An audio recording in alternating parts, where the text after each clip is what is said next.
In yesterday's video, I showed you a comparison between setting up a broadcast in CloudNet360 and how to set up a broadcast in Aweber. Now, I also showed you how you can set up a split test when sending your broadcast in CloudNet360. And of course, you're not able to do that in Aweber, but I want to show you what you can do now that your broadcast is already sent. And I want to show you the results of what split testing can do for you. So the first thing I'm going to do is come into Newsletter Broadcasts. And you'll notice that you can see the last two broadcasts that were sent. If you want to go back further in history, you just hit the All Sent Broadcasts button, and it'll show you the entire list of all the broadcasts that you've sent. So you always have access to your history. You can view what the broadcast looked like.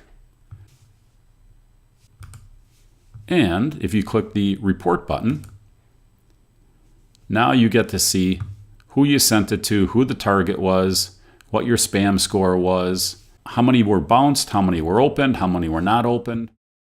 And just as importantly, it's what you can do with the email after you've already sent it. So, for example, in one click, you can go ahead and you can send a new broadcast to all the people that opened your email. You can send a new broadcast to all the people that have not opened your email. And the other option, the one that I like the most, is the ability to resend your broadcast to the people that have not opened your email, but add new subject lines into it. This way, you get to reuse the exact same content, put a new subject line in there with the hopes that the new subject line will entice them to actually open the email. And naturally, if you just want to view who opened it or didn't open it, or you can download it into a CSV. So these are really powerful features. To be able to come back in and to resend that broadcast can really bump up your open rate on all your broadcasts. And now let's go take a quick look at a broadcast that actually has the subject line split tested.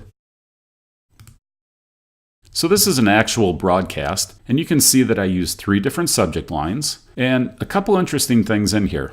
If you look at subject line number 1, it was 31%.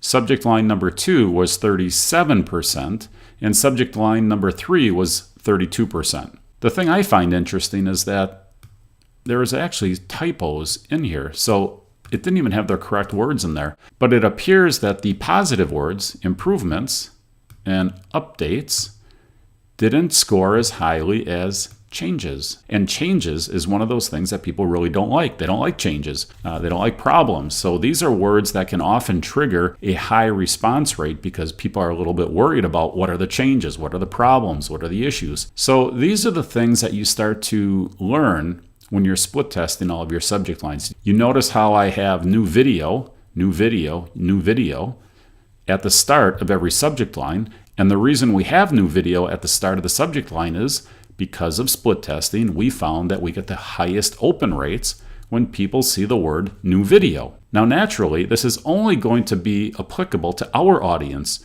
not necessarily your audience or the next audience or the one after that.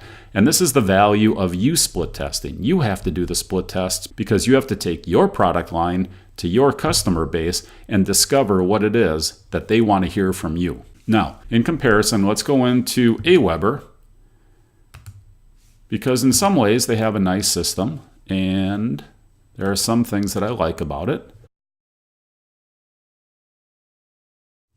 And with Aweber, you get to see some of the similar stats. They use a different graphing format, but realistically, it still does what you need it to do. And here's where there's a big difference, though. The only thing you can really do with Aweber is send directly to these subscribers, to the people that opened it. So that's great, but it doesn't really do what you should be doing, which is getting the people that didn't open your message to open it. Realistically, there's 2 things you want to do.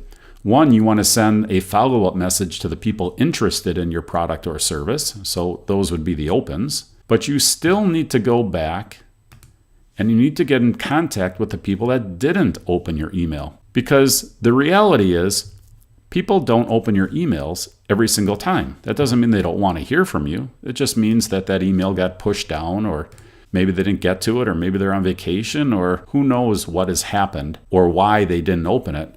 But you want to take a second bite at the apple, and especially, I like taking a second bite at the apple by changing my subject lines. Remember, the people that have not opened your email, They haven't read it either. So if they haven't read your email, you don't need to change the content. All you have to do is change the subject line to get them to open it and to get them to read the content. That's the first part of the battle. If they don't open the email, it really doesn't matter what copywriting you've done. It doesn't matter what message you've delivered or how much value you've put into that email. They haven't opened it, they'll never see it. So this is why I like the ability to send directly to these subscribers. I believe that's a great idea. But what they're missing is the ability to send to the people that didn't open the email. So now you have a comparison between creating the broadcasts in both systems, and now you've seen what happens after you send a broadcast in both systems. This is Gary with CloudNet360, helping you sell more faster.